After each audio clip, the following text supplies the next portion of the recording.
This is Jesse Damon, and you're listening to Nothing Shocking Podcast.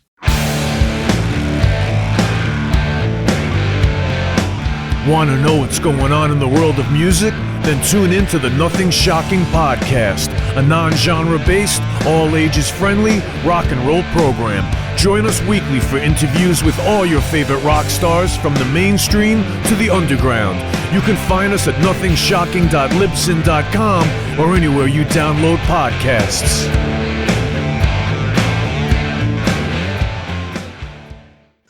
We're putting the band back together.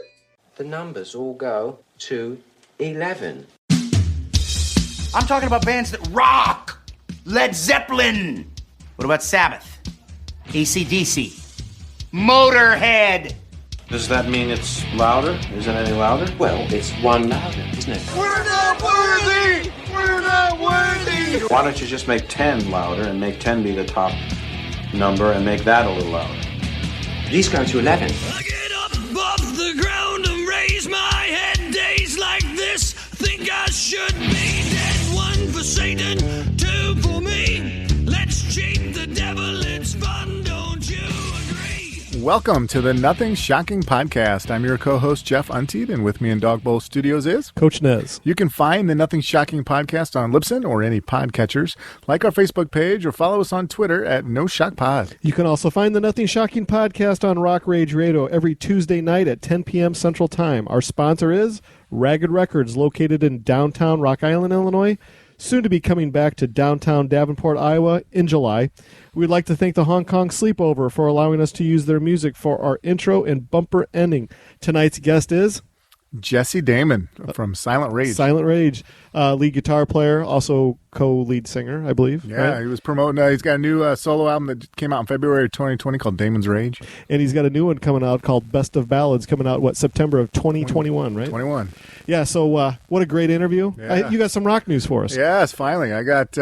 I was on Twitter the other day and I saw new Roger Taylor from Queen, drummer, new solo album coming out this year. It's called Outsider, and he was announcing a UK tour. So if you're over there, go see him because I'm jealous. I won't be able to go. Yeah, well, what a great artist he is, and man, he just keeps on making great new music. Yeah, fantastic. I think he recorded most of the instruments himself. Of course. So it's just awesome. It's ridiculous. How can you be that talented? Yeah.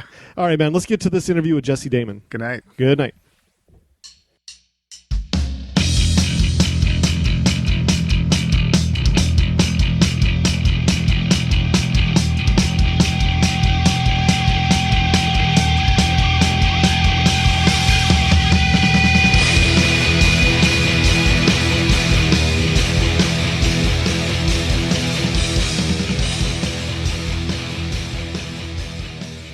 Welcome to the Nothing Shocking Podcast. Jesse, I'd like to introduce you to my co-host, Jeff Untied. Jesse, it's going to be fun to talk to you tonight. Hey, it's good to be on Nothing Shocking Podcast. Thanks for having me on, Jeff and Eric. Oh, fantastic. Well, COVID-19 has silenced the music business for over 14 months now. You've been extremely busy during the lockdown. Can you talk a little bit more about your time during the lockdown?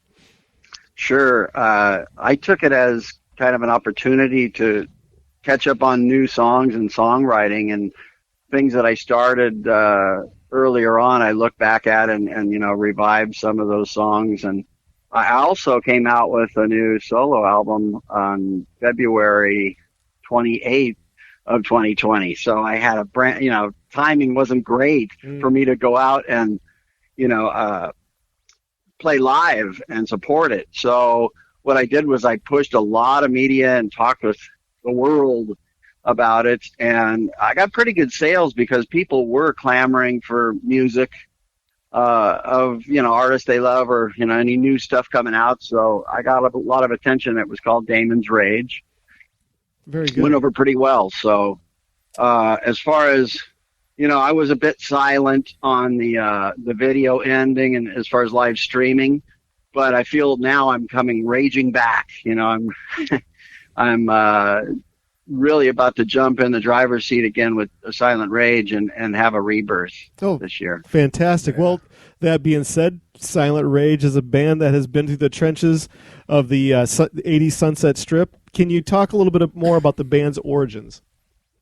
Sure. I mean, 1985 was the year we actually changed the name to Silent Rage. There was 3 original members, myself, E.J. Curse on bass, and Mark Hawkins on the other guitar, and all of us sing. So it makes fun for, coming up with harmonies and, just being melodic in that sense. But the Hollywood was about 35, 40 minutes away from us in South Bay. So we were up there either hanging out, going to see bands, or trying to get in and play.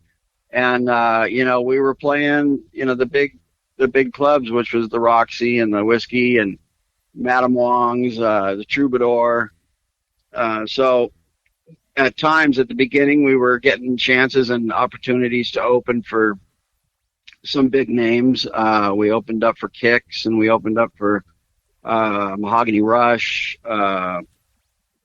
We played for Foghat, all sorts of bands. So that was fun. And then we grew into it in a couple of years and started, bringing a following and started to get headline status. And that kind of created a buzz. And so that started to lead to more opportunities with, profiling and wanting us to be on the bill on either festivals or, going to rock conventions and things like that. So for sure. Yeah. Jeff, you got the next one? Well, yeah, I was just going to ask you, I'm interested in the all 3 of you sing. So a little bit about your vocal harmonies and how that came, or I guess how that came about when you're working together.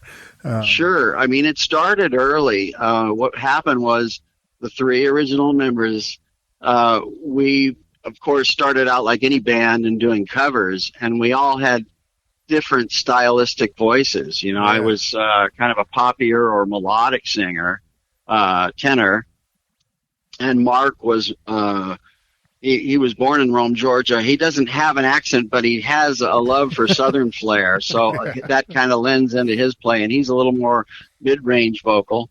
And then E.J. Curse is kind of a character singer. He likes to sing like a little rougher, like Alice Cooper or George Thorogood, or even as raspy as Brian Johnson from AC/DC, stuff like that. So we had a lot to work with.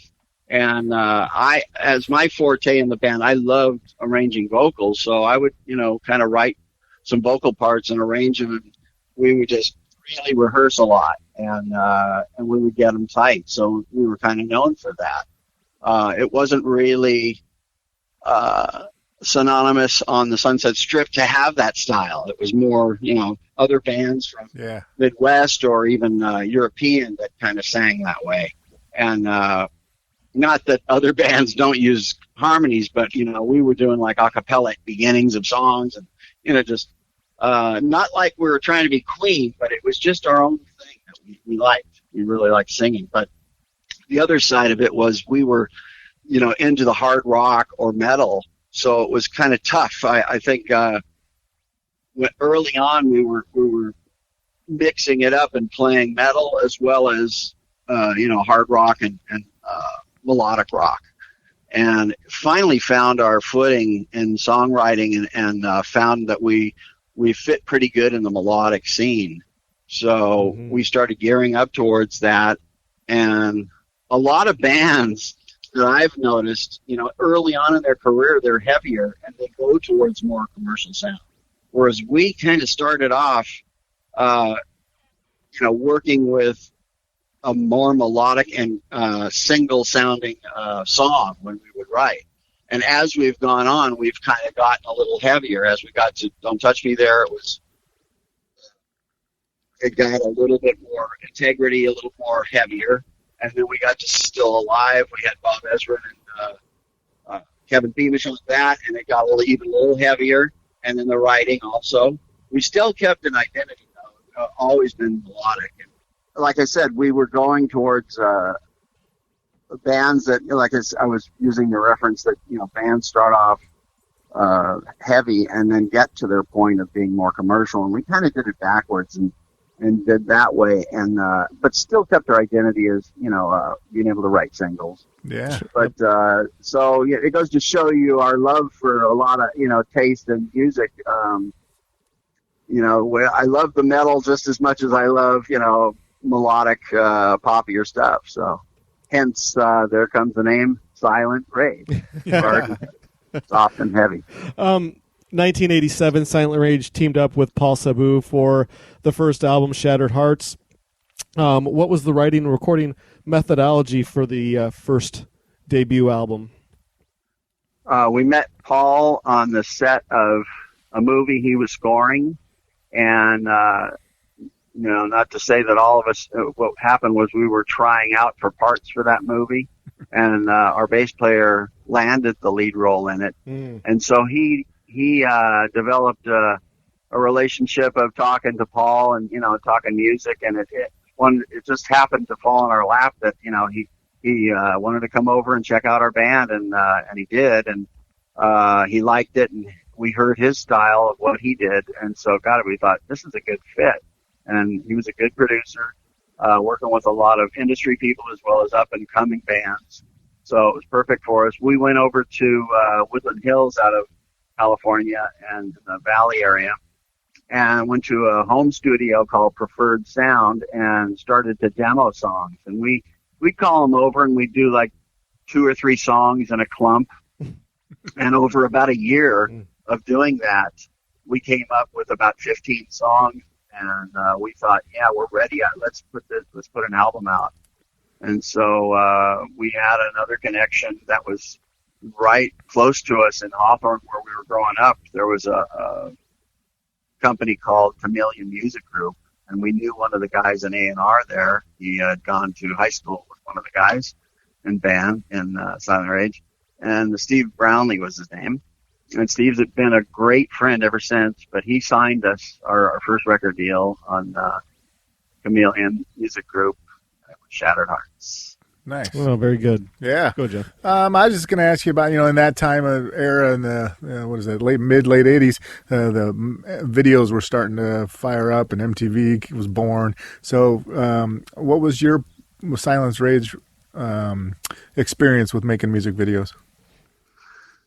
It was fun to do, and we took it on a kind of a grassroots level first, having,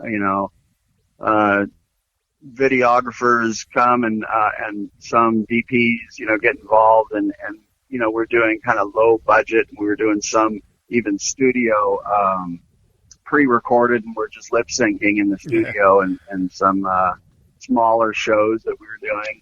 But eventually, when we worked with and got signed with Chameleon, they put the money up, and we did a mock-up live version of Rebel with a Cause, and it was shot at the Roxy when we headlined, and it was 1987, right around maybe summertime, September maybe, and it went over really well. And I don't know how many people saw that. That came out before our MTV video with Rebel with a Cause. We redid it, and that was a few years later with Gene Simmons and with Simmons Records. We shot that video at the Chaplin Studios in A&M Records studio lot. And it really was a lot of fun to do that one. It was very pro, completely full-on sound stage with a 40-foot stage or 60-foot stage. We had like a 40-foot backdrop of, the Silent Rage banner he had made up. And, we had 10 Marshall stacks and 5 or 6 bass rigs, and it just looked very big and pro. And they had a press junket there, and after we did that, we did something for Hard and Heavy, which is a company that used to do interview videos for everybody up and comings as well as legends. And so we did that on later on after we'd finished the day of shooting. We had some support from Paul Stanley coming down, and Gene and Paul and the band took pictures and press pictures, and there was a DJ there also from KLOS, and I can't think of his name right offhand now, but he was there, waving his hands and stomping around and loving what he saw, and we did an interview with him. So some of those are some great, memories. And you pinch yourself a little. Is this really happening? Everybody here, for us, wow.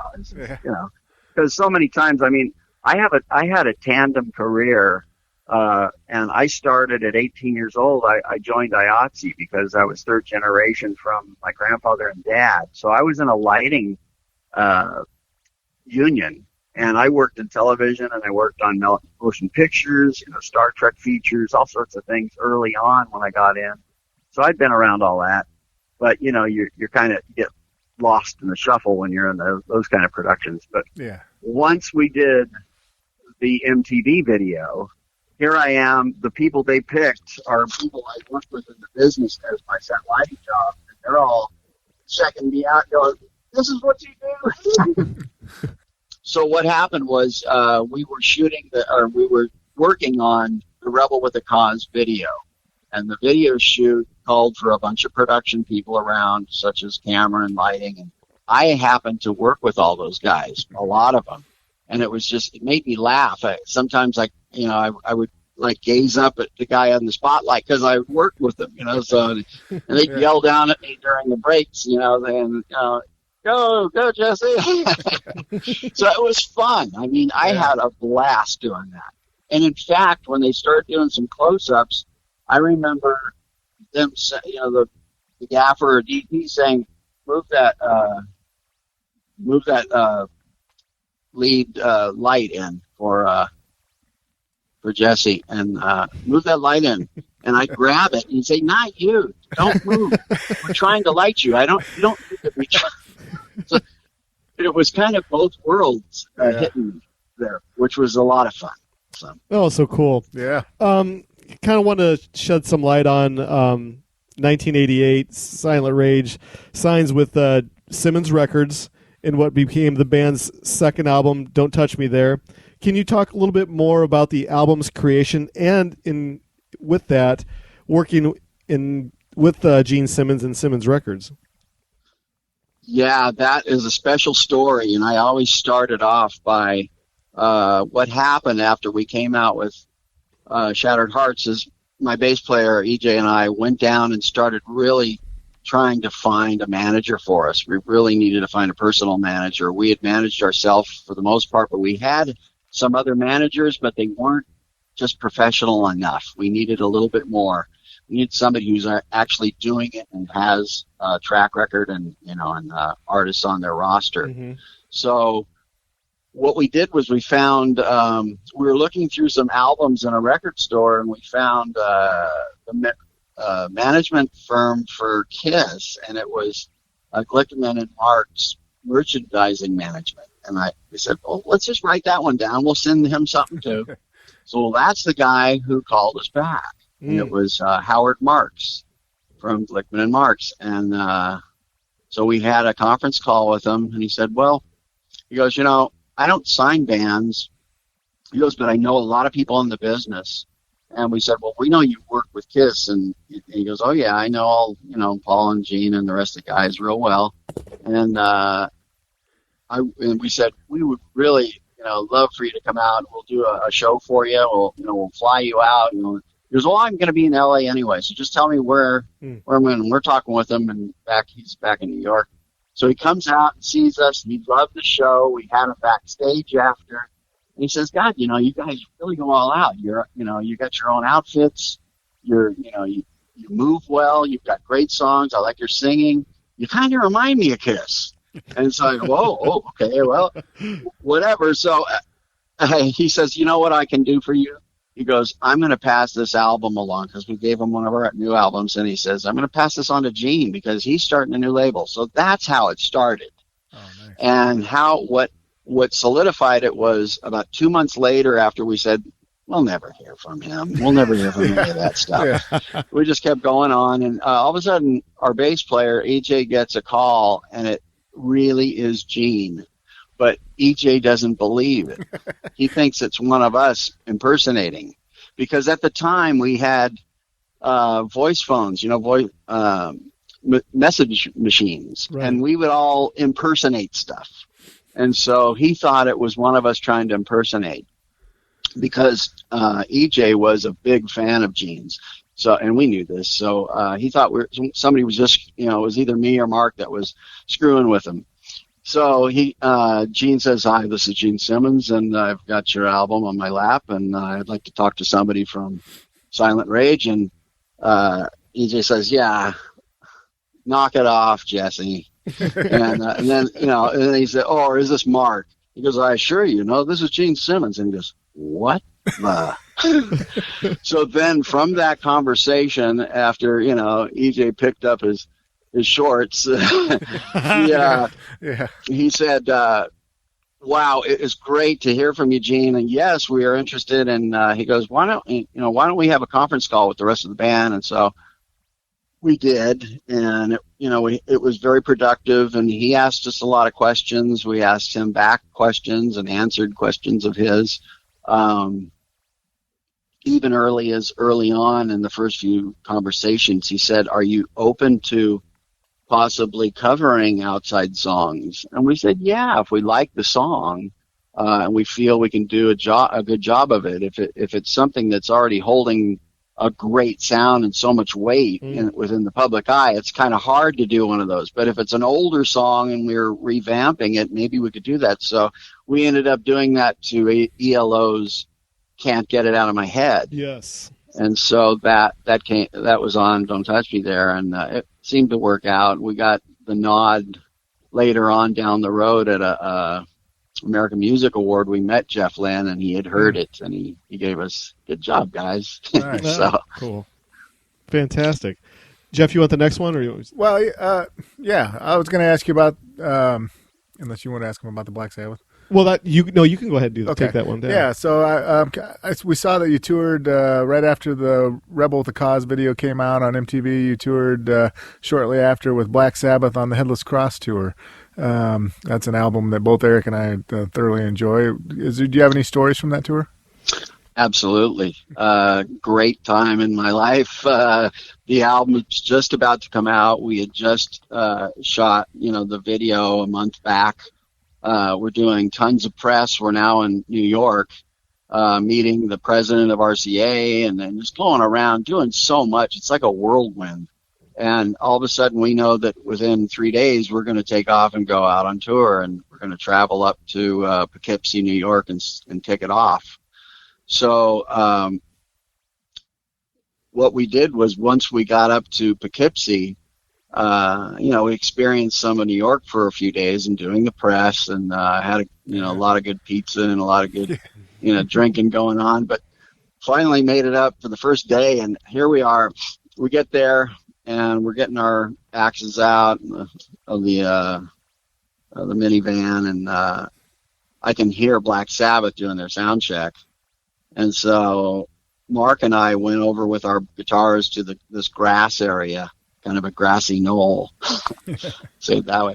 And we just kind of opened up and took them out, and we're, jamming a little bit. And Mark might have even restrung his guitar, I don't remember. But a few minutes later, it was quiet, and I see Tony Iommi coming out of the Mid-Hudson Civic Auditorium, and he's walking towards us.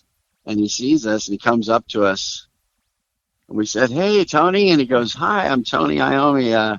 We introduced ourselves and said, "Yeah, we're on tour with you." He goes, "Yeah, they told me. I wondered where some of Silent Rage was. I wanted to go say hello." A very cool guy to be able to, be approachable like that and think about doing that. So that really, was a big mark of, thank you to us and acknowledging us, and I've been a big fan of Tony's, ever since the beginning of Black Sabbath. So the way we got that tour is we walked in, and Gene was bringing us to creative artists because he had a connection. He knew the owner and president there, so he walks us right in, and the guy said, "We don't have many tours left. They're already all booked. I do have 2, though." So he had 38 Special, or he had Black Sabbath. And Gene looked at us, and we said, "Black Sabbath." Yeah. Wise choice. So from that point, as far as just before we went on that night, on the first night, Gene couldn't make it to our first show. He wanted to, but he was back in L.A. doing business. He sent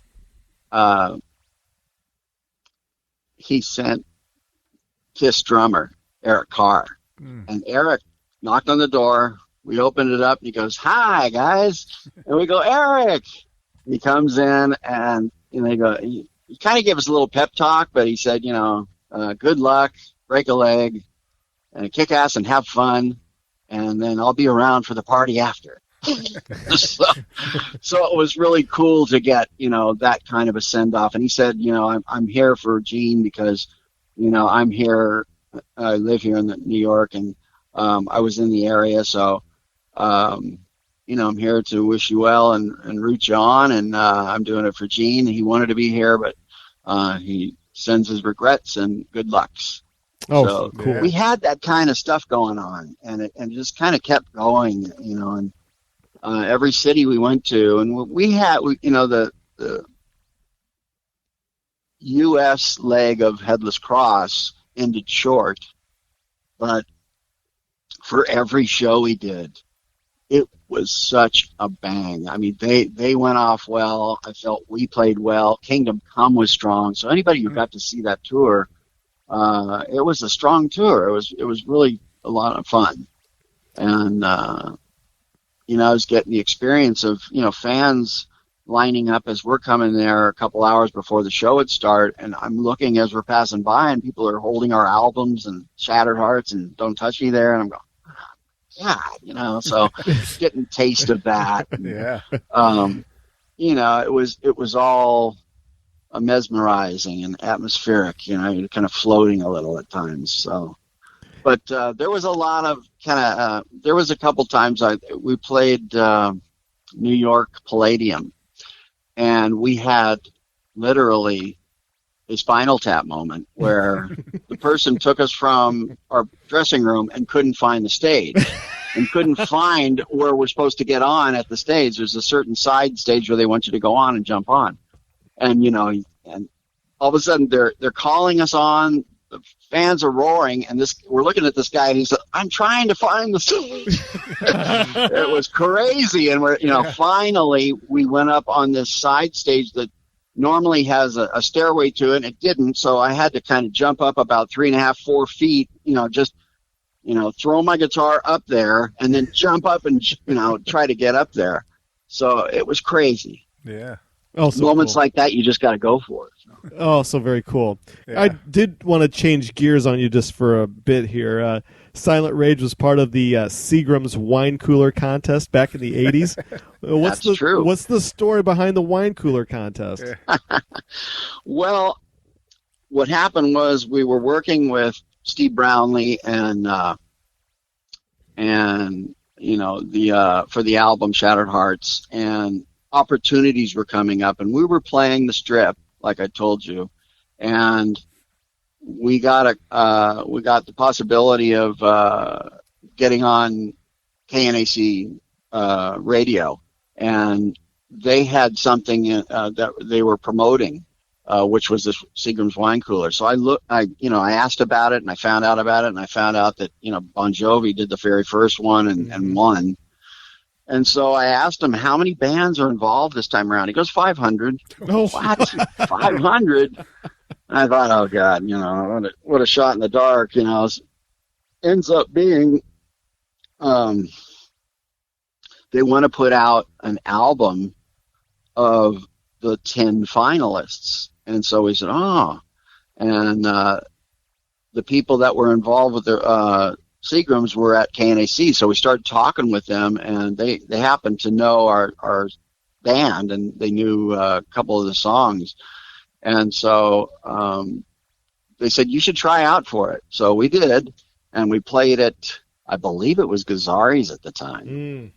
And so after a full night of playing, it was narrowed down to 10 bands, and we were in the 10. Oh, so nice. But this thing had started and gone across the country, and so who they picked in different regions would all come together. And so from the Southern California region, I think there was 4 bands or 3 bands. And so we were one of them. And at the end of the final thing, we came in second. Oh. And we had found out that the winner, their manager was the guy who was one of the judges. So it was a fixed thing. It was fixed. And so, I guess you got, okay, I guess we kind of won. Well, who was the winning band?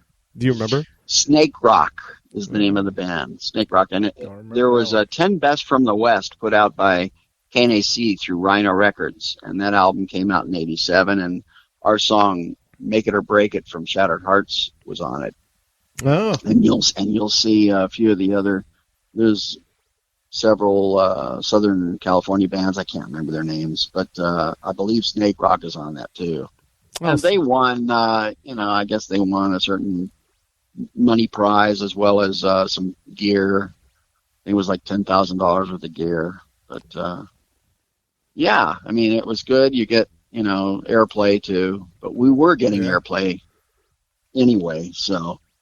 Oh, so that's such a cool story. Yeah. Jeff, go ahead and take the next one, man. Yeah, so I want to switch gears to your solo albums. So you've had 6 solo albums, is that correct? 7. Or 7, sorry. Well, let me tell you, the 6 that I put out are hardcover, CDs, tangible, touching CDs. Yeah. One was a digital release. It went straight to iTunes and to digital. So gotcha. Talk a little bit about your how that came about of deciding to maybe go solo rather than putting together another band project. Yeah, what happened was at the end when we finished and grunge kind of took over. It was about 1993 when we finally us guys and Silent Rage said, let's just take a break and see what happens, to see if this blows over in a year or two and see if we can come back. But everybody had the itch to do a few things, and I had been songwriting and stockpiling songs, and as I always do, it's just kind of a faucet for me. I love to write. And so I had these songs, and I called Paul Sabu up, and he says, well, maybe we can do a solo album for you. And I said, I want to go a little different direction. I don't want to be as, heavy or hard rock as Silent Rage and kind of compete with them. I kind of like to stand and do something that, they take a good stab at listening to it because it sounds a little different. So I was writing stuff that was a little more poppier, and hence came out The Hand That Rocks. But it actually, it's because my hands do rock. I mean, I love playing. I love jamming. But the songs were a bit lighter, and that's how it started. And then as we went, there was a couple songs that I decided to put on to kind of balance it. So, there's a little bit of taste of kind of my Silent Rage sound too. Anytime I'm singing though a song, it's basically my own, version of it's my voice, so it's going to sound like Silent Rage to a certain degree. Yeah, because I was fronting the band. So, well, you had spoke about you were kind of going a little bit of a different direction as far as sound goes in your solo work, but as the writing and recording process went for you as a solo artist, how does it compare or contrast to your time in Silent Rage in the studio? Yeah, I like that question. That's a nice question for people to find out that, are fans and they want to know how it differs. And it does, because what I would do is I would bring in sometimes different drummers, different bass players, different rhythm guitars and lead guitars, and even different singers. So everybody in the gambit. I found this guy who was on the first album. He was a really good keyboard player, and I loved his style. But I did a lot of things, just tracking and doing it where I would bring in, Silent Rage at times would do things where the whole band would be playing, or there's 3 of us at least doing the basic tracks, And a lot of times, you have to go back and redo some, but some of that you use. So it's kind of almost playing live. Whereas for me, it felt more studio session work oriented. At least for that first album when I was doing it, it was really kind of contoured to me. And what I would do is come in and put down. I would work with them in the rehearsals too, but a lot of magic. I would call in guys like either a sax part. A guy would come in to play sax that I knew, and he would come that day. He would just listen to the song and a couple times, and I told him what I'm kind of looking for, and let him go do his thing. And that happened to a lot of players that I would bring in as guest players. And at the time of recording that first solo, I didn't have a band together yet. So it was working on songs and piecing together kind of like Silent Rage did with our first album, where we do demos and we do 2 songs at a time or 3 songs at a time. I was doing a couple songs at a time and then deciding what I wanted to do next. And it was basically Paul and I.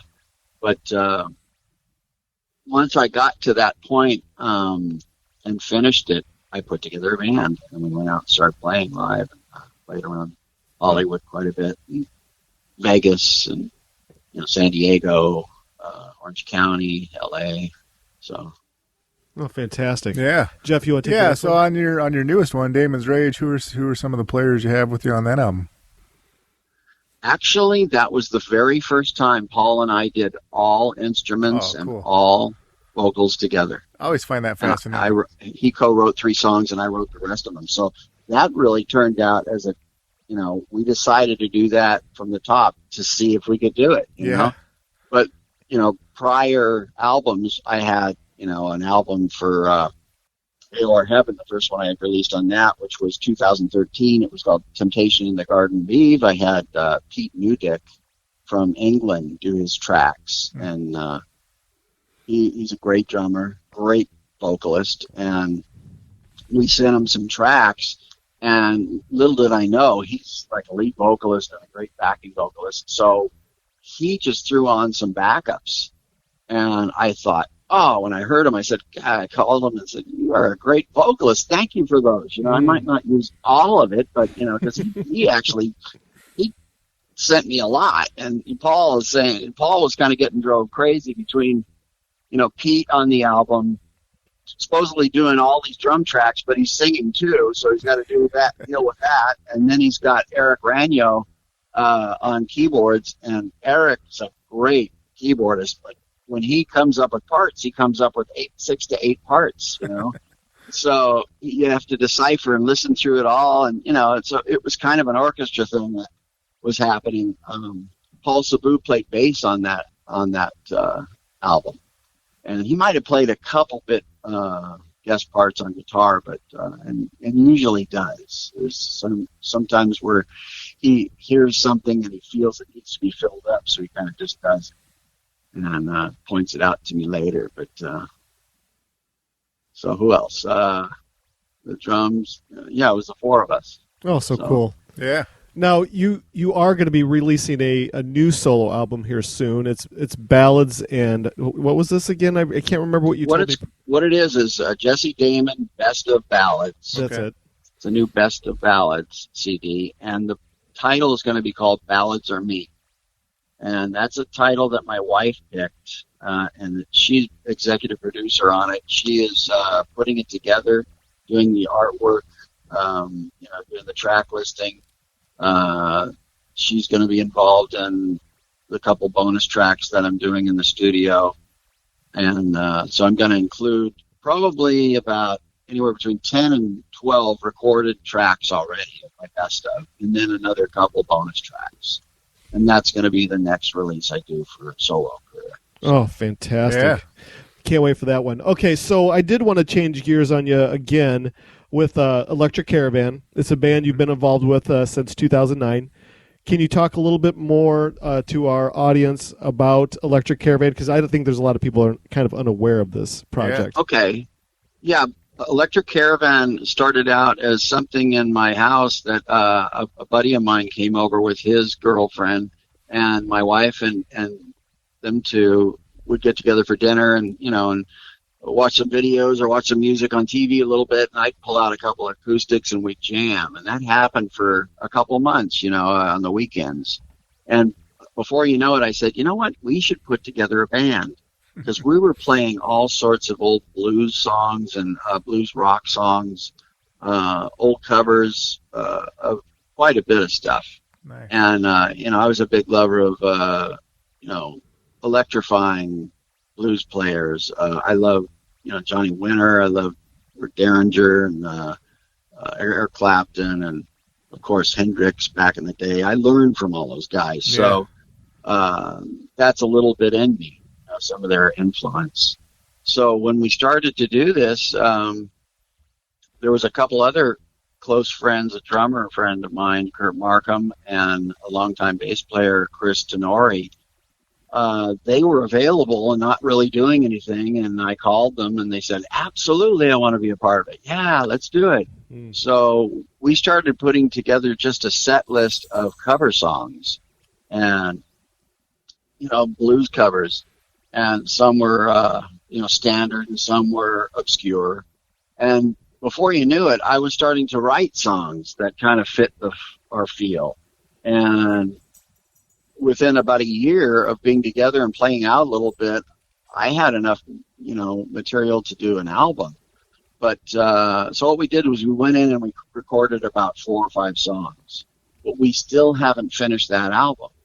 It's still unfinished. I finished a couple top to bottom, but we have 3 more that are, just basic tracks and 1 lead vocal on it. We haven't polished anything on it. But as far as that band, it was a brainchild of the love for, the blues, and it's very popular community in LA. They have their own set of, really good artists that, are from this area, and I kind of, I went to a few clubs where they're playing every Saturday or Sunday, and I went, kind of became a part of that, and kind of engrossed myself in that, and started going to shows. I was going to the Doheny Blues Festival in Doheny Beach, down by San Juan Capistrano in California, and they have it right on the beachfront, and it's a beautiful fest. And we're seeing, Greg Allman and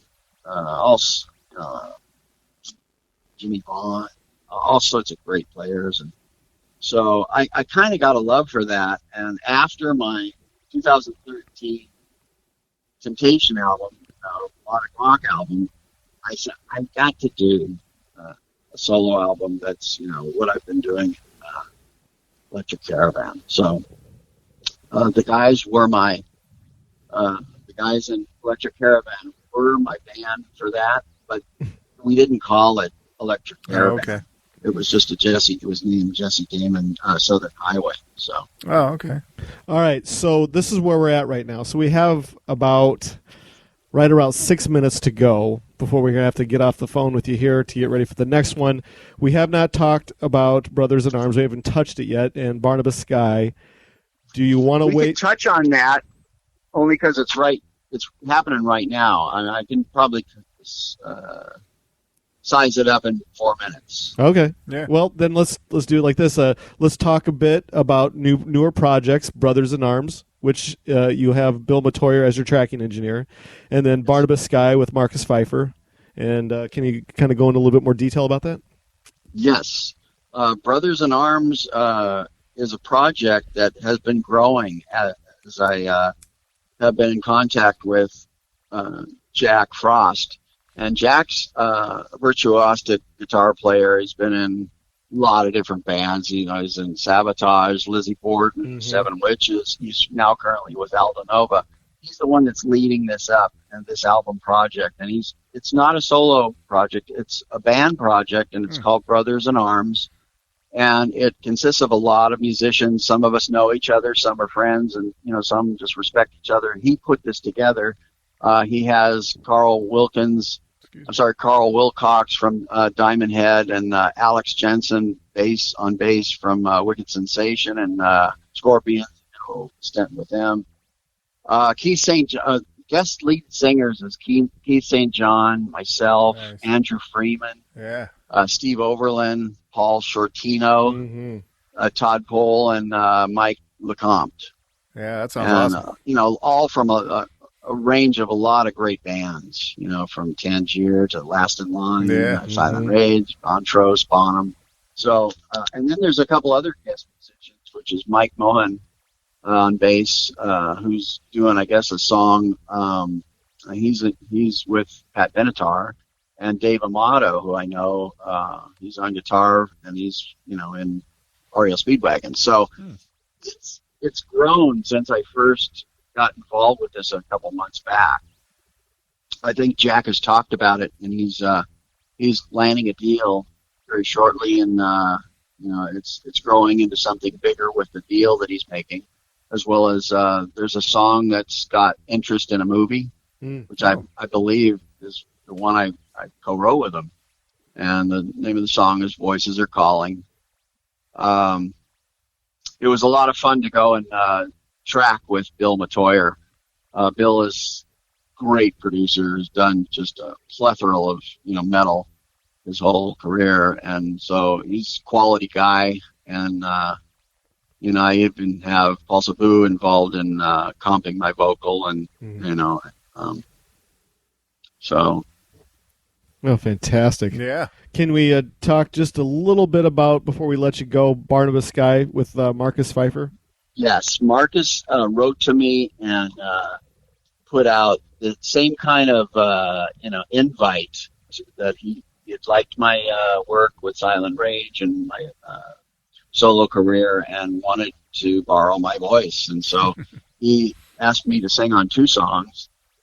And with both of these projects, what I like is they've both guys have asked me to write the lyrics and actually title the song and write the melodies for it, and just sing what I feel it sounds like it should be.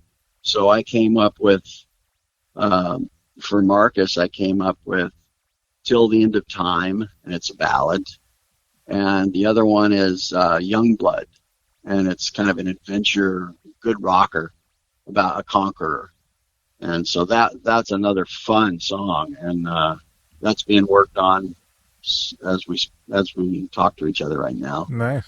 And like I said, Brothers in Arms was Voices Are Calling. But I really like the different the vast differences in styles of both projects. One is a little heavier on the metal side, and the other one is very melodic. So I'm kind of comfortable with both. And I love doing it. It's something I've been doing for the last few years. I've also worked with Frederick Slama and Tommy Denander, who are a production songwriting team out of France and Europe, and done 3 or 4 songs with those guys. So it's something that I'm kind of jumping into as a new mode of getting to sing on things and get my voice out there and tell a story. So so cool. Yeah. All right, so I got one last question for you before we let you go. So how do you this is kind of a curveball question, so how do you view yourself? Are you the lead singer that plays guitar, or are you the guitar player that can also sing? How does it work for you? Well, I'd have to say I was a guitarist first, and I've always, within the band, I was a guitarist first. As far as myself, I learned how to sing at a really early age from family reunions, that everybody after eating dinner and would, go to another room and we'd all sing together. Nice. So I did that from age 5 to, 12 or 13. And then I started, growing up a little more and wanting to do it as a band. So, really I was a singer first, but if you're looking at me within the band realm of Silent Rage, I like to lean on both. I just think of myself as a singer, guitarist. It's hard. It is a conundrum to answer that. I love playing soloing. If you were to ask me, do I like playing rhythm? Yeah, it's okay. Do I like to solo? I love to. Do you love to sing? Yes, I do. And there's some nights where it's a little tougher to sing, but you can lean on your guitar playing. Or there's some nights where I'm not getting my tone. It depends on the place we're playing, and I'm just not getting a great tone. So I lean on my vocal. And if I'm lucky enough, both of them happen at the same time. Oh, yeah. Fantastic. Well, we're out of our allotted time for this evening.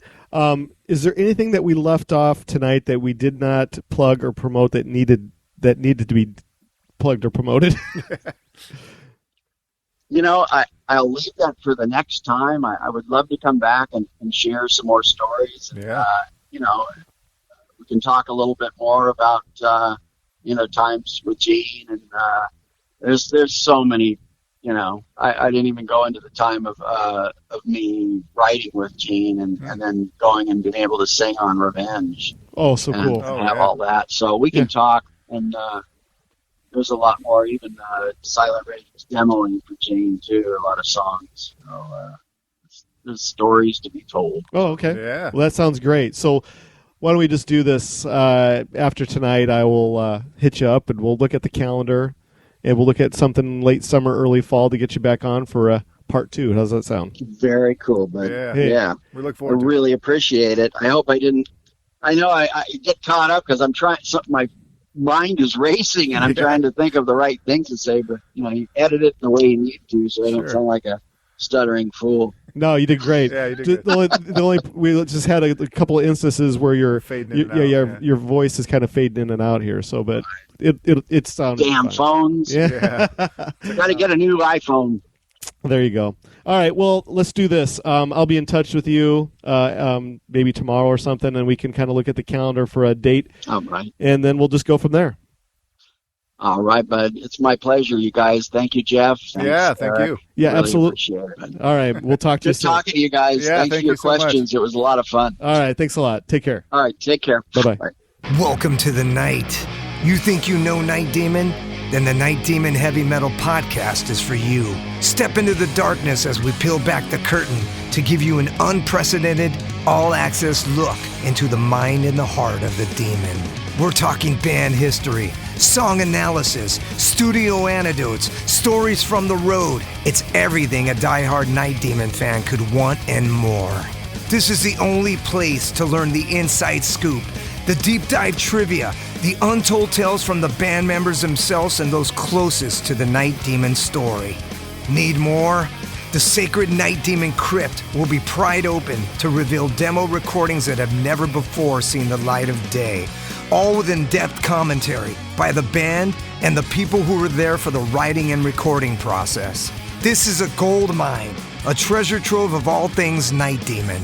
Head over to nightdemon.net or wherever you listen to podcasts.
Come true, but you just can't